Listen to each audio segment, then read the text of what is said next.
Upon his banishment to Earth, Thor Odinson, Crown Prince of Asgard, saw how precious life was, and how he was willing to defend it. Although he had suffered great sorrows, they ultimately became great victories. But what would happen if the Crown Prince of Asgard was not given the lessons he was taught while on Earth, to experience love above pride? What would happen if he wasn't banished on Earth to begin with? Or rather somewhere where it twisted his heart instead of mended it? Follow me as we travel to a new corner of this vast multiverse, as we ask ourselves, what if Thor wasn't banished to Earth? Through Loki's tricks and King Laufey's poor choice of words, because Odin could not make it in time, Thor, son of Odin in this universe, kills the king of the frost giants out of anger, which caused him and his hammer to be banished.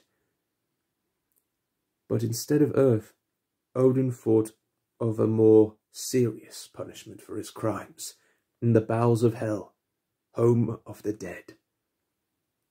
There he was without a kingdom, friends or family, or so he thought. For who should appear from the darkness to assist the fallen prince but his sister and firstborn of Odin, Hela?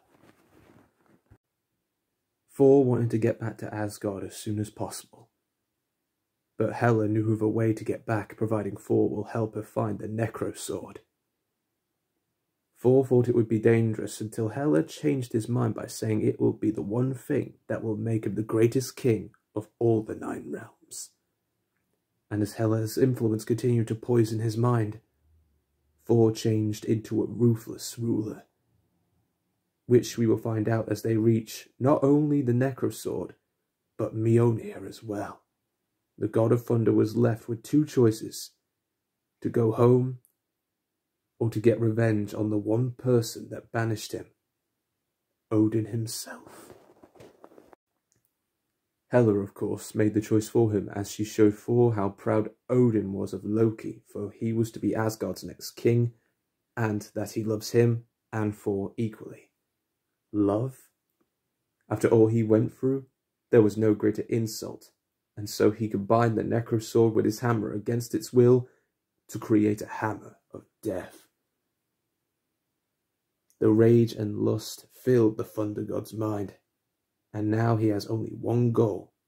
If he cannot rule the 9 realms, no one can. First, he annihilates Hela, then the Dark Elves of the Dark World, and then King Surtur, and then all the realms except for Earth and Asgard, his former home, were yet to be destroyed by this god of death. Little did he know, Loki was also taught a few lessons too. Because of his real father Laufey's and Odin's death due to heartbreak and feeling Hela's death, all while upon hearing he was a frost giant, the god of mischief was lost and alone to feel like an outcast.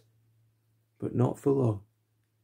Despite his looks or where he came from, Loki was still a son of Odin in the eyes of his mother Frigga, the warriors Frey, Heimdall, and Lady Sif.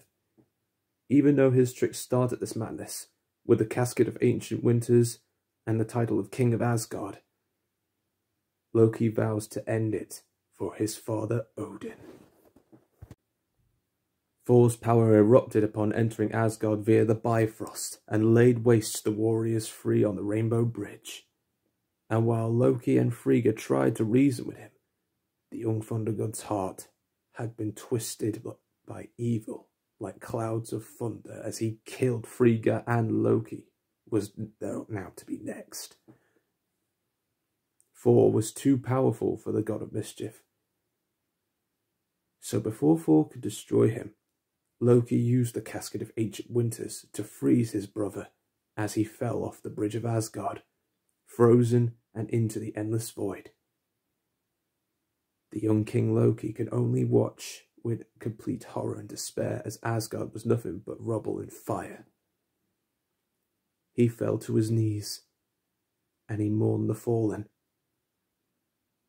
the casualties of what his tricks have done. Although Thor's fate remains unknown, I had blocked this universe in case he ever survived. But as for Loki, he had just arrived on Earth with a new development. Good evening, citizens of Midgard. It is with great pride that I, King Loki of Asgard, in a matter of weeks am standing before you to announce that Asgard and Midgard have joined forces for a society free of war and terrors beyond our realms. A mistake I made in the past caused so many of my loved ones to suffer and die. But you crave safety, you yearn for justice, and you strive for peace. And that is what I offer all of you today, for it is time to fulfill our destiny. A destiny burdened with glorious purpose.